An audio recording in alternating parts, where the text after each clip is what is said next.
Aqui vai um fato psicológico que você talvez não esteja pronto para encarar. A maioria das pessoas que diz querer prosperidade, na verdade, tem medo dela. Parece absurdo? Então responda com sinceridade.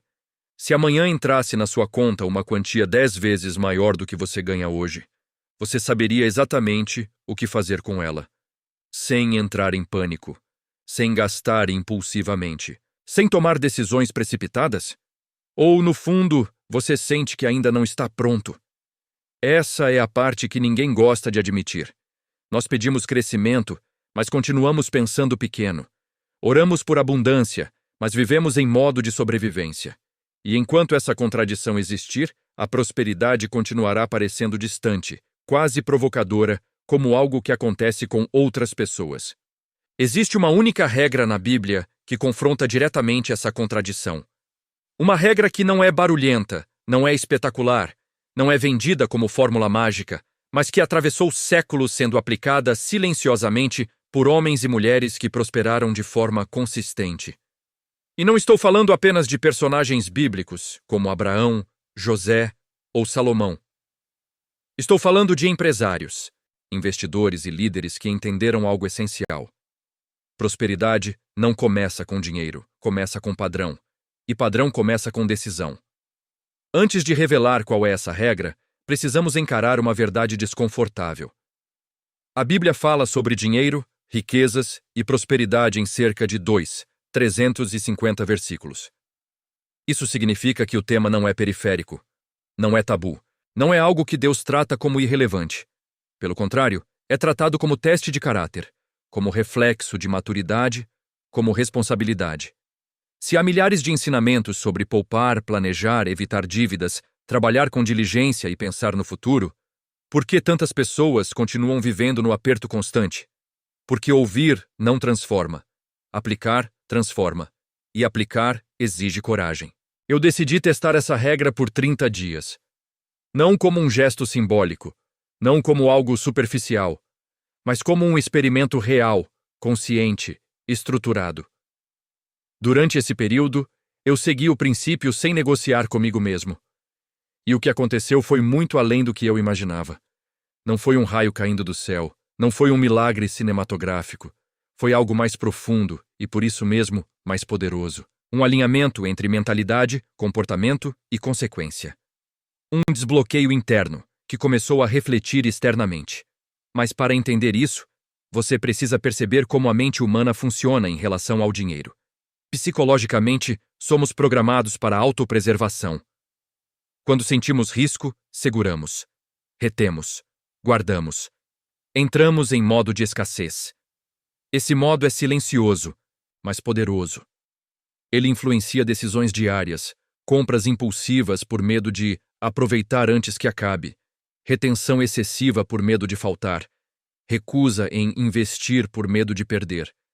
E o mais curioso é que, mesmo quando a pessoa ora por prosperidade, suas decisões continuam sendo guiadas por escassez.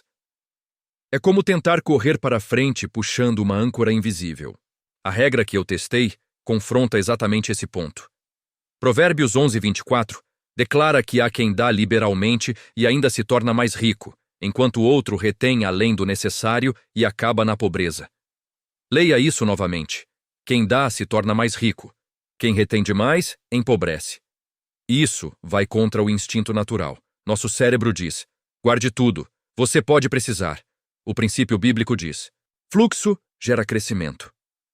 E aqui está o primeiro impacto psicológico. Dar antes de sentir segurança parece loucura. Mas é exatamente esse ato que quebra a mentalidade de escassez. Nos primeiros dias do experimento, a resistência interna foi intensa. Surgiam pensamentos como: e se eu precisar desse dinheiro depois? E se isso não funcionar? E se eu estiver sendo ingênuo? Essas vozes não eram espirituais, eram emocionais. Eram fruto de anos de condicionamento baseado no medo. E foi nesse momento que percebi que o maior bloqueio da prosperidade não é externo. É interno. Não está na economia. Está na forma como você enxerga a própria capacidade de gerar e administrar abundância. Dar primeiro foi a decisão. Não esperar sobrar, não esperar estar confortável. Primeiro, Pode ser 5%, 10%, 20%. Pode ser dinheiro, tempo, conhecimento, oportunidade. O valor não é o centro. O padrão é. E algo começou a mudar quase imediatamente. Pequenos eventos começaram a surgir. Um cliente antigo reapareceu com uma proposta inesperada. Um pagamento que estava atrasado foi liberado. Um investimento que parecia estagnado começou a render acima da média. Coincidência? Talvez. Mas quando coincidências se acumulam, você começa a perceber que há um padrão se formando.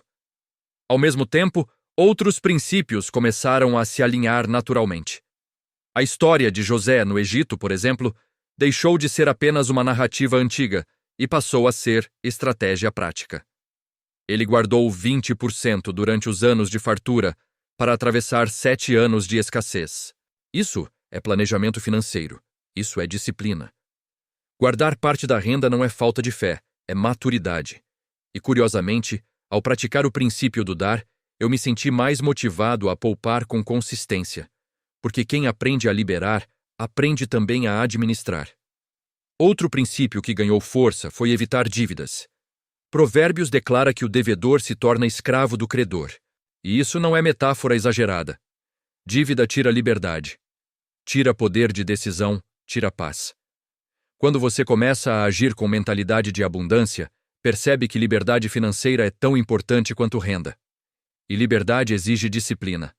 Exige viver abaixo dos seus meios, como Provérbios 21:20 ensina ao afirmar que na casa do sábio há reservas, mas o insensato devora tudo o que tem. Prosperidade não é ostentação, é estabilidade. Durante o experimento também percebi algo que poucos conectam à prosperidade: trabalho diligente. A Bíblia é clara ao afirmar que mãos preguiçosas empobrecem, mas mãos diligentes enriquecem. Dar não substitui esforço. Dar não anula disciplina. Pelo contrário, ele fortalece o compromisso com o crescimento. Passei a enxergar meu trabalho com mais estratégia. Passei a buscar múltiplas fontes de renda, lembrando de Eclesiastes 11:6, que orienta a semear pela manhã e à tarde não deixar as mãos descansarem, pois não sabemos qual prosperará. Isso é diversificação, isso é inteligência financeira aplicada. E algo ainda mais profundo aconteceu.